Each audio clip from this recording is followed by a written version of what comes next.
Shall we review something? Yes. Yes. We do have to. And we shall. I need to hold it up, really, don't I? Yeah, that one needs to be held up. There it is. Dun, dun, dun, dun. This is Spinal Tap. Yeah, this one's that. We all know it, this one. This is the big one, obviously. A huge cultural artefact. It is a completely improvised movie from 1984, which at the time was a massively risky, controversial thing. And it is interesting watching it again after so long. I know it word for word. It is like going back and watching the young ones, in that I just know it, so it's just there, you know. And it was, you know, a lot of happiness, a lot of grinning, rather than actual laughs, because I just know it, you know. Whereas going back to Bad News made me laugh, properly laugh all the time at the stuff I'd already seen, you know. I probably haven't seen it as much, but still, I thought that was significant. It's very dry comedy. You mentioned Woody Allen, didn't you, in the chat? That's strange. I was going to say, think Woody Allen dry humour. It is, you know, top draw comedy. Kind of more sophisticated than Bad News, or takes itself more seriously as comedians making their thing. But it is a Hollywood movie, so it has a traditional movie storyline. Whereas Bad News is literally like a documentary, and it just kind of, you know, the first half just ends. It actually has a story, and it actually has 3 acts, and it's absolute perfection in editing. They had hours and hours of this stuff. I think they had 10 hours, and they made a 4.5-hour version of the story, and then that was edited down into a movie. And I think that is perfection, because nothing stays there too long, so you don't always see the whole song, or you don't always see the whole scene. You just see what you need to see, and then it moves on. So it moves very perfectly. And obviously you've got 3 great improvisers, etc. The music, I mean, I did wonder, you know, are we reviewing the music, or are we reviewing a movie?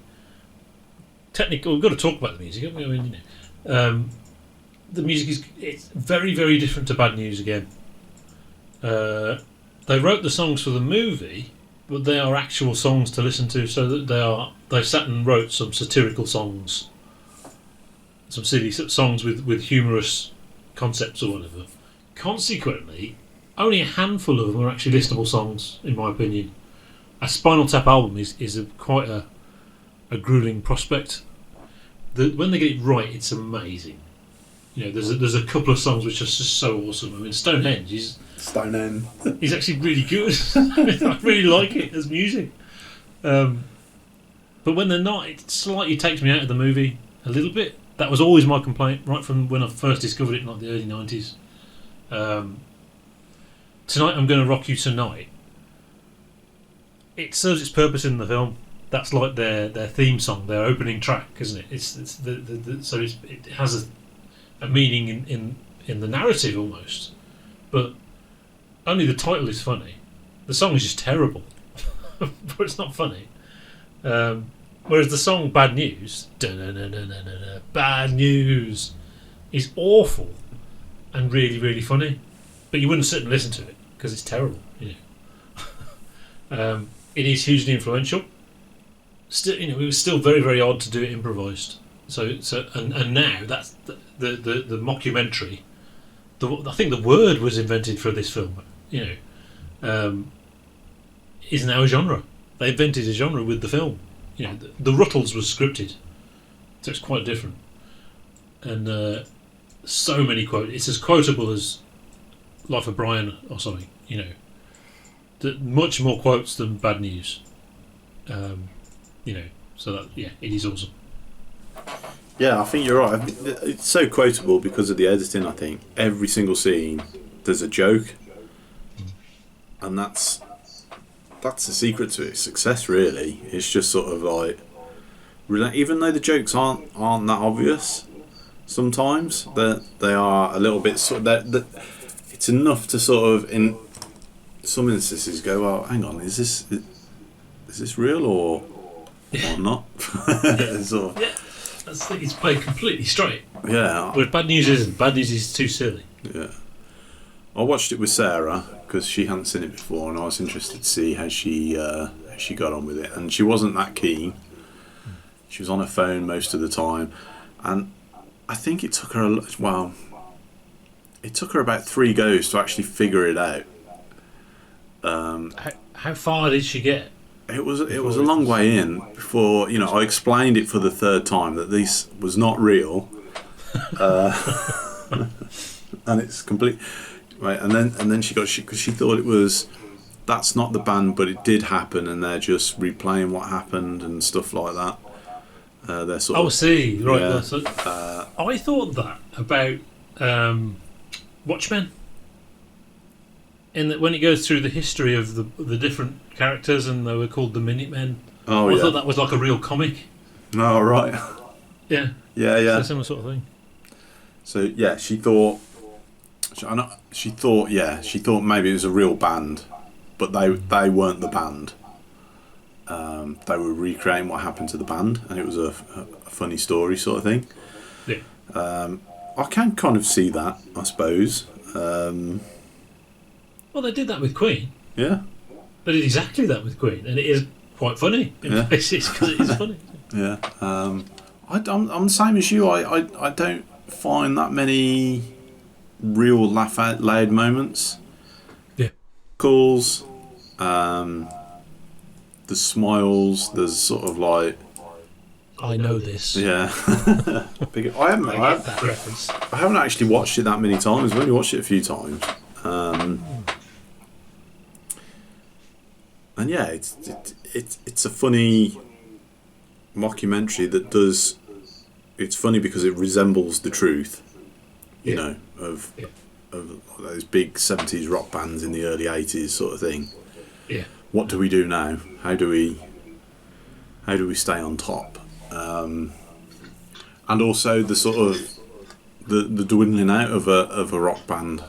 They're playing 1,200 seater places when they were playing 10,000 seater places, and sort of like not even become more selective. Not even selling out the 1,200 seater places. Like it's sort of it's a proper rock story, isn't it? Yeah, and many bands did exactly that. Yeah. So yeah, it's good. It's not particularly deep, but that's not a problem. Is it of the music world though? That's the question. And I think it is, because obviously there are people there that like Bad News that absolutely love the music world. You can't make that sort of thing without knowing it. Yeah. And observing it, sort of thing. And these guys obviously have a great fondness for the rock scene. Yeah, they have to. And they do play that down. Yeah. That's coming from someone with a lot of knowledge, because it's so accurate. It's so pitch perfect. And most famous musicians, they say they don't know whether to laugh or cry because it's so real. I mean, there is the story of the premiere in 1984 in London or wherever it was, and obviously all the rock people were invited. Eric Clapton and Jimmy Page and David Coverdale, and nobody was laughing. Because it was just real. It was just like they didn't think it was very funny, which is brilliant. Yeah. But one of Christopher Guest's anecdotes is bands come up to him and say, it was us, wasn't it? We're Flibber Double. Who's Flibber Double? It's always about us, wasn't it? And he's never even heard of him. I think something I haven't noticed before is Bad News and Spinal Tap. It's the difference between American and British humour. That's really the difference between the two. The satire is the same basically, but Spinal Tap is extremely dry and played completely straight. Like I said, think Woody Allen. Woody Allen made a mockumentary called Zelig. Did we ever watch Zelig together? No. I mean, okay, so it's not like improv mockumentary. It's sort of like scripted, obviously. Yeah. It was more the embodiment of a concept or an idea. It was this guy who basically changed into... Even his physical appearance changed to whoever he was with, sort of thing. Yeah. And it was about pleasing people and stuff like that. It's 83. What's It's that? right at the same time. Zelig. Yeah. But yeah, that was more... I think that was more highbrow. Yeah. And I did think, actually, with a mockumentary, you can do that, because the documentary is theoretically an investigation into something, an idea or a concept or whatever, and you can say something with a mockumentary that you probably can't say with a film. Yeah. It'd be very difficult to write Zelig the film. The fake documentary is the thing, and how that relates to Spinal Tap is I ain't got a frigging clue, because there is no idea involved there. So, well, they're satirising something ridiculous. That isn't. It's not the music they're satirising. It's just something that's a result of the music. What bands are like. That is just ridiculous. yeah. The nature of having to tour the stuff and all that stuff. What comes out of that? That's what they're satirising, isn't it? It's just stupid. It's just hilarious and But bizarre. I mean, it's satirising the bands themselves as well, isn't it? Because the two main guys are really quite dim. Yeah. You're not as confused as Nigel. He just looks confused. Christopher Guest is the master of not corpsing. He has this puzzled look he puts on. I've never seen him corpse. Actually, no, once in Return of Spinal Tap, which is basically mostly just concert footage. So there's too much concert and it's a bit grueling. But there's a couple of moments where I think the audience are going crazy and singing along with the songs because they know all the words. And I think he's trying not to laugh. It might be Stonehenge. But yeah, Christopher Guest is the master of that. He's, I think the other two went into acting more, I think, whereas Christopher Guest went into writing. I don't know how much he wrote of Best in Show and Mighty Wind, because they're improvised. I don't know, but they're his things, aren't they? Yeah. I think. I don't know. I don't know much about him. But yeah, the thing is, Bad News is about embarrassment and a bit of class as well. So it's very British. Yeah, that is a British thing. And there's obviously that's not in there in Spinal Tap. Yeah, so there you have it. Sort of like that. Everyone says The Office broke new ground and all that kind of stuff, but it's there. It's in Bad News. Yeah, it's it's sort of a typically British thing, isn't it? That sort of stiff upper lip and being remorselessly embarrassed inside, just dying inside. I like when he Spider, the drummer, he's paid someone to pretend to be his girlfriend and say, "No, please don't leave me." No, you'll get the money after if you really. That's really obvious. And obviously, Rick Mayall's character, I can't remember his name. That's all the character is. Yeah. Is terrible embarrassment. Yeah. And he's a bank manager and keeps getting caught and lives with his mum and and all that stuff. And whereas all three of them, yeah, Davidson Hubbins, Nigel Tufton and Derek Smalls, they're not self-aware at all, so they can't be embarrassed. They can just be annoyed that it's not going well. So when the Stonehenge comes down, they're not embarrassed. Whereas if it was Ricky Gervais, he'd be pretending. He just it'd be funny because he would pretend it wasn't there. Whereas they just look dumbfounded. That's the thing that's happening. And Bad News is silly as well, isn't it? Whereas Spinal Tap isn't silly. You wouldn't call it silly. Because they didn't have a script. This is interesting. They didn't have a script, so it's very difficult to get it made. Because the whole concept of we're just going to make it up. Yeah. Can you give us the money? So they had to make a 20-minute short instead of a script, which they made in 1982. From the clips I've seen, I think it might be better than the movie, because if you think about it, they had to redo the improvised scenes again for the movie. So some of the scenes they're actually redoing stuff they've improvised before. But this is the thing, the thing with satire, the thing that it's satirising coming after the satire, the Black Mirror thing with the first episode. You know about the first episode of Black Mirror, don't you? With the pig. With the what? Sorry. The Prime Minister and the pig. No. Oh, you don't? Oh, okay. I can't describe it. It's not appropriate. Or the David Cameron story about the pig came after the Black Mirror episode about the Prime Minister and the pig. It's weird, that, isn't it? Which is just bizarre.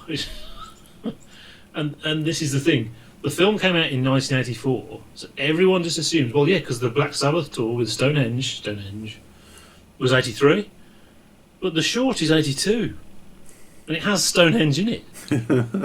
So I think Geezer had seen that, and when he said Stonehenge, he knew exactly what he was doing. I reckon that's there's just too much synchronicity there. That's not a coincidence.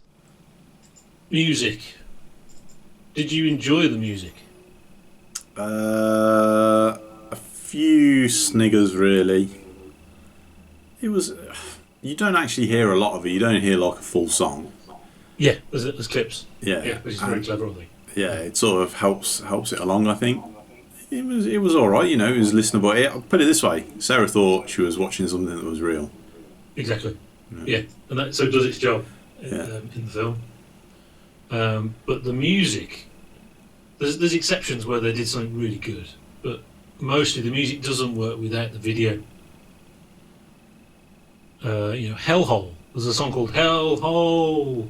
Dun, dun, dun, dun, dun, Hellhole. Yeah, it's like 80s Black Sabbath stuff. It's just incredibly dull. And okay, what should we call the song? Hellhole. Okay, how does it go? It's going to go Hellhole.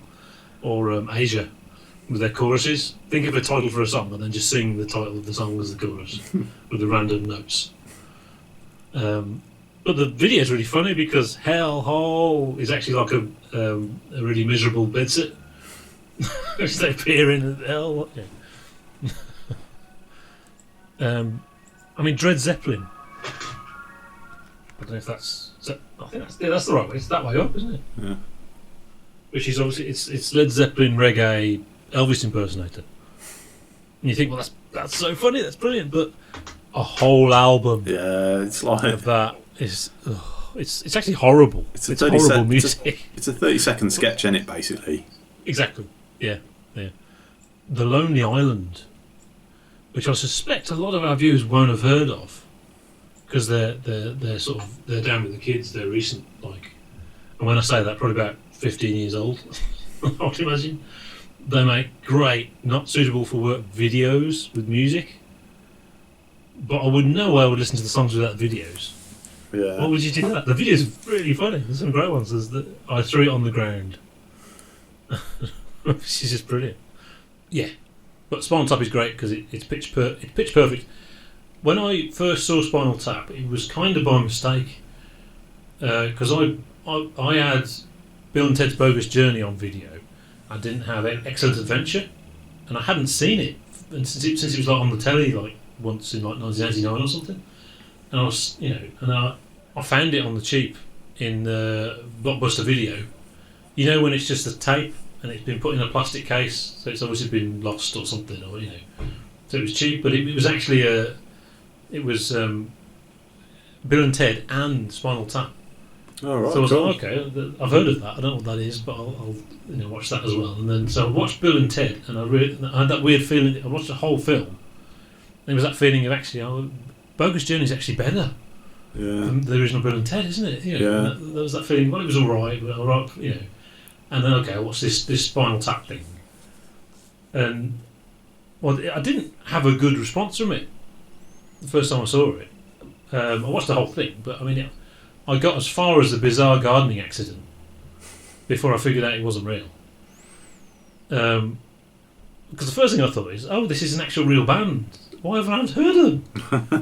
And then I thought, I haven't heard of them because they're terrible. This song's awful. And then you get to the bizarre gardening accident, and then I realised what it was. But I didn't. I sat and watched it. I was like, 14 or something, so you miss things, you're only half paying attention, you're not paying attention properly. So you miss things, and that I think, so I didn't actually like it that first time I saw it. I don't know whether I just watched it again and got it later on. I'm not entirely sure. Well, it's got a hell of a reputation, hasn't it? It's one of those things that if you don't get it, you're going to go, I need to watch that again because I don't get it. Yeah. Its reputation is like Life of Brian levels of reputation. It's the funniest movie ever made, etc. That's that kind of thing, isn't it? There's 2 versions I've got. Well, I had it on video as well. I've actually got a recording of the video onto DVD at somewhere, which is a waste of time. But so there's obviously the Blu-ray. That's the one people would go for. That goes up to 11 edition. I don't know the difference, but this has got lots of bonus features. You've got fairly recent stuff like Live Earth. I don't know if there are any other more recent stuff, but there's certainly Live Earth on it. Maybe not Glastonbury. Maybe it's before Glastonbury. And it says Return of Spinal Tap, so I thought, that will replace my video of Return of Spinal Tap. But of course, all that stuff doesn't fit on one Blu-ray disc. Because it's HD, isn't it? And it's actually, I think it's half an hour, and it just stops. So you don't get the whole thing. So that's weird. I could have chucked my DVD copy of my original Return of Spinal Tap video, so I'm so glad I didn't, because I don't think you can get Return of Spinal Tap now. Unless it's on a separate Blu-ray, maybe it's on. But this DVD, if you can get that one, what's it called? Special edition. I don't know how I can identify it, but it's a 2 DVD edition. That's the one you want, because that's actually got more bonus features. There's a lot of missing stuff on there. And it's funny how sometimes I can't remember what was in the movie and what was some of the bonus stuff. I've always liked I like Give Me Some Money and Listen to the Flower People. I quite happily listen to them. And also the videos are really funny as well. The guitar solo is funny and Give Me Some Money. So yeah, if you can get, I don't know how available it is, but that one, the double DVD one, is better than the Blu-ray. Yes. So I'm going to give it 9 11s out of 11. And I go Bad News, 10 11s out of 11. Bloody hell, Kev. Because I enjoyed Bad News much more. It was just a joyous experience, and I was laughing, Whereas I watched Spinal Tap again and liked it because I know Spinal Tap and I know it. Those are the words they say, and I could repeat them now. And it's excellent. Yeah, it is, isn't it? It's sort of controversial giving this less than Bad News, isn't it? Yeah. Because Bad News has almost no recognisability whatsoever. Yeah. And this one is sort of like I enjoyed ubiquitous. it more, but we would, wouldn't we? It's got the young ones in it. Yeah. So, yeah. I have to admit, I kind of agree with you. Simply for the fact that there are laugh out loud moments in Bad News. Yeah. And not so much in Spinal Yeah, Tap. it's just really good. Yeah. Rather than actually laughing at it. It's like the Jazz Odyssey thing when they do the Jazz Odyssey. You know it's funny, but it's not gut wrenching, is it? It's sort of like. Well, I like when he says this. This is Derek Smalls. He wrote it, and he plays this little bong bong bong bong, and it just cuts. I love that bit. But they did do Jazz Odyssey on an album later on. Did they? It's just a load of nothing. Obviously, it's just a load of bollocks. I think they split it into 3 on the album because it's just a load of shit. It's just pissing about. Yeah. So yeah, Spinal Tap. Well, you should watch Spinal Tap. Of course you could. Well, effectively, we're reviewing Dark Side of the Moon and Sergeant Pepper, and so it's that again, isn't it? Yeah. Of course. Obviously. Yeah. Duh. We've left the best till last, though, Kev. Oh yeah, definitely. Yeah, because these go to 11. I'm not going to say what it is though. No, it should be good. Mm. I'm looking forward to having to watch it again. I think it's really long, isn't it? It's quite long, yeah. Or maybe it isn't. I don't know. Maybe it's only an hour and a half, and it feels long. I reckon it was like 2.5 hours or something like that. Well, I mean, something like that, you don't have to watch it all at once. No, that's true. You can at least do half and half, or do half an hour a day, and really enjoy it then. Yeah. Am I going to be able to get Sarah to watch it? Yeah, that would be interesting. Yeah. And if she sees, how does she see it the same as Spinal Tap?